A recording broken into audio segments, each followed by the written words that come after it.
Obsessão e exorcismo.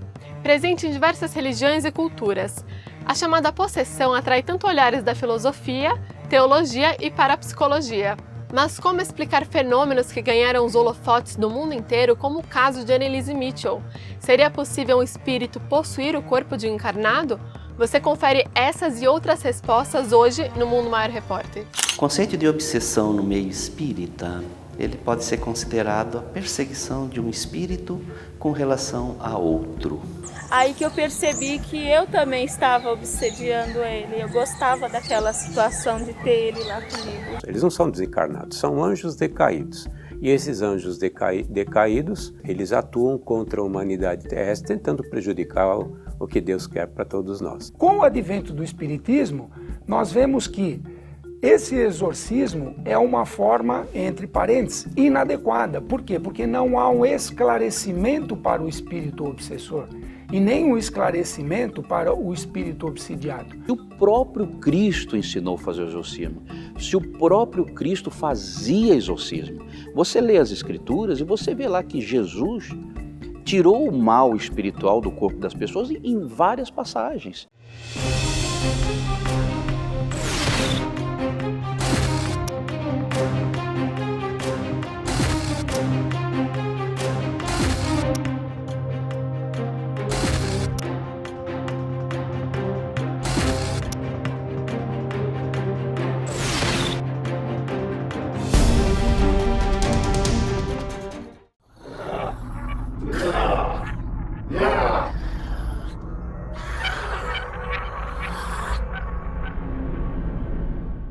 O termo exorcismo significa ato de fazer jurar, que designa um ritual executado por uma pessoa devidamente autorizada para expulsar espíritos malignos ou demônios.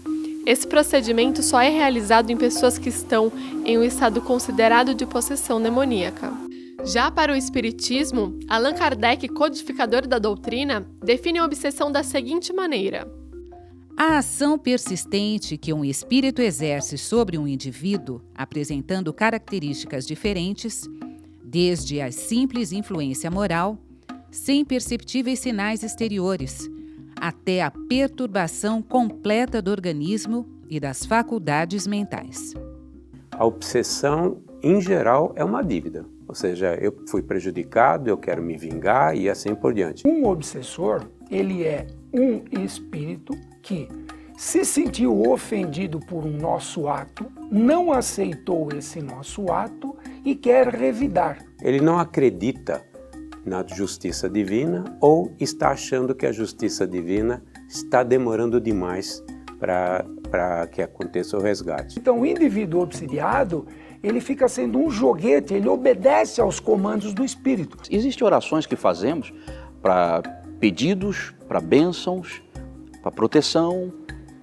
O exorcismo é especialmente para tirar os males espirituais. É bom que ele seja feito em local preparado, é bom que ele seja feito quando estamos preparados, mas a qualquer momento pode ser feito. O exorcismo é uma ritualística que é utilizado pelo clero católico para tentar ajudar indivíduos que de alguma forma estão sob possessão. Tanto a possessão quanto a obsessão têm como uma das suas características a influência por espíritos desencarnados. Mas qual a diferença entre eles? Como a doutrina espírita e outras religiões explicam esse fenômeno? A abordagem é diferente. Por exemplo, dentro da doutrina, quando você faz um trabalho de desobsessão, você vai no foco, o foco motivador que está gerando esse ataque. O espírito obsessor, o espírito inferior, ao vir a uma casa espírita, ao ter um contato com o médium, ele recebe um choque que nós chamamos de choque anímico. Ele tem o contato com a matéria e tem um novo dado de realidade. Diferente do exorcismo. O exorcismo, o espírito é afastado por medo.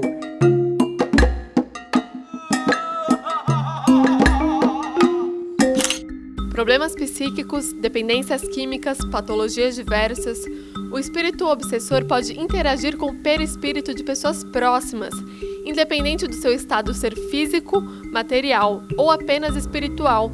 Mas como saber até que ponto os nossos problemas são influenciados por espíritos obsessores? É muito difícil nós sabermos se o pensamento é nosso, ele tem uma origem inicialmente nossa, porque há uma modificação, eu capto um pouco do pensamento externo, processo junto com o meu e emito a minha ideia. Na verdade, você prestar atenção com aquilo que está brotando em você, em termos de emoções, sentimentos, vontades. O pensamento transporta energia. Então, para eu mudar a minha forma de pensar, eu preciso absorver outro pensamento.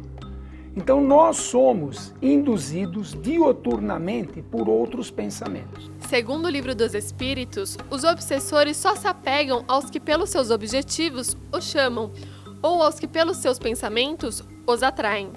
Mas e quando falamos de obsessão e exorcismo? De quem é a responsabilidade? Será do próprio obsediado ou do obsessor? Se eu tenho alguém que me odeia porque eu fiz alguma coisa errada, então eu tenho uma culpa.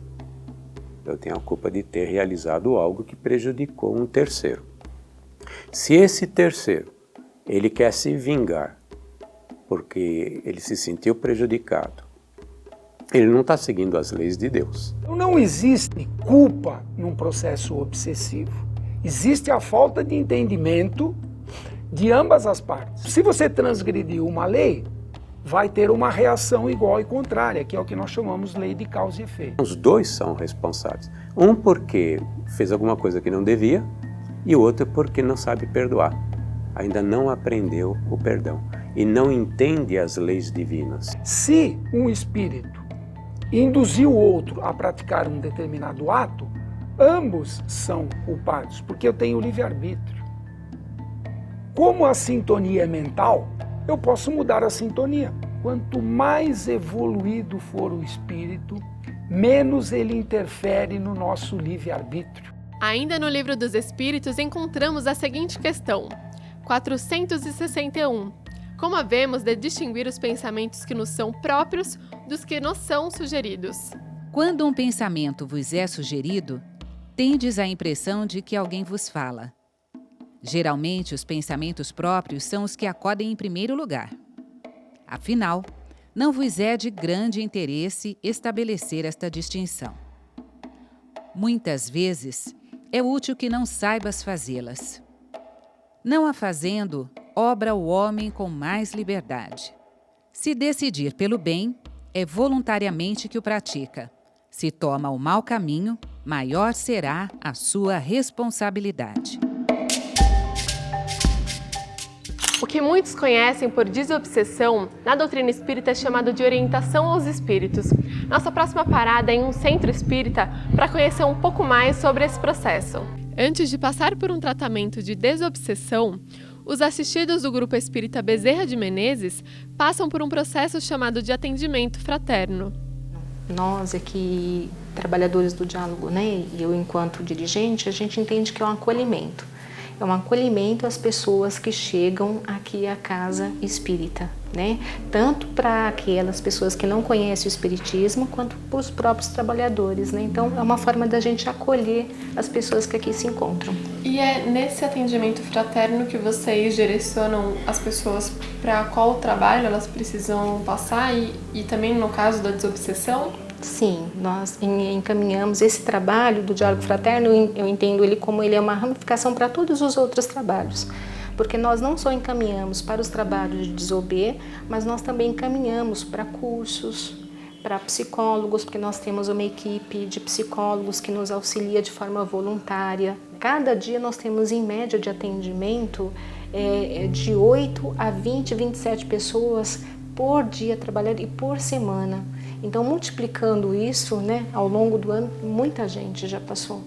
Então, e a gente vê as carinhas depois pelos corredores do Bezerra, né? Ah, esse daqui passou no diálogo e hoje a gente vê mudando a característica, mudando a fisionomia. Quando eu faço o processo de desobsessão, significa eu estou retirando de alguém que está naquele momento como vítima o seu obsessor. Paralelamente, o plano espiritual está trabalhando com o obsessor. O obsessor também é trazido, o obsessor também ouve essa palestra. Então, enquanto o palestrante está ministrando a palestra para os encarnados, os desencarnados também estão ouvindo. Mesmo no tratamento feito antes do processo de obsessão, Josivânia nos conta que existem outras ferramentas disponibilizadas pela espiritualidade. Para a gente é muito importante que o assistido assista às palestras, que tome o passe, não vá só para desober, mas que tem que ter um conjunto de auxílio, né? E nesse conjunto, essas pessoas com quem ao longo do tempo que a gente foi convivendo, então nós vamos passando 2 passes, 4 passes, então é necessário que ele venha mais vezes conversar com a gente, né? Que nós temos que ter esse contato com ele, para depois a gente poder ir aos poucos encaminhando. O esclarecimento é importante porque você traz a luz para essas entidades, tanto o obsidiado como o obsessor. O processo obsessivo é um processo de ignorância das leis que regem esse universo. Com muita dedicação dos trabalhadores e auxílio da espiritualidade, a equipe do atendimento fraterno coleciona bons resultados de pessoas que conseguiram superar um estado de obsessão, sem recorrer à orientação aos espíritos. E nós tivemos um caso que foi assim extremamente enriquecedor, né? Foi um caso de uma moça, uma adolescente, ela vinha na casa todos os dias, ela já estava num ponto de desespero, um desequilíbrio emocional, um desequilíbrio espiritual, né? Tivemos algumas vezes até que chamar resgate para ela. E a partir daí a gente foi conversando com ela aos poucos, encaminhamos para psicóloga, a psicóloga encaminhou para psiquiatra, foram tomando medicamento. E hoje ela é uma estudante do curso, tá estabilizada, né? E a gente às vezes até comenta, fala, nossa, quem acompanhou desde o início a sua história e verificar a pessoa que você está sendo hoje, nossa, a espiritualidade é maravilhosa. E realmente ela dá muito amparo, graças a Deus. Confira no próximo bloco o resultado do trabalho de orientação aos espíritos. Não saia daí, a gente volta já.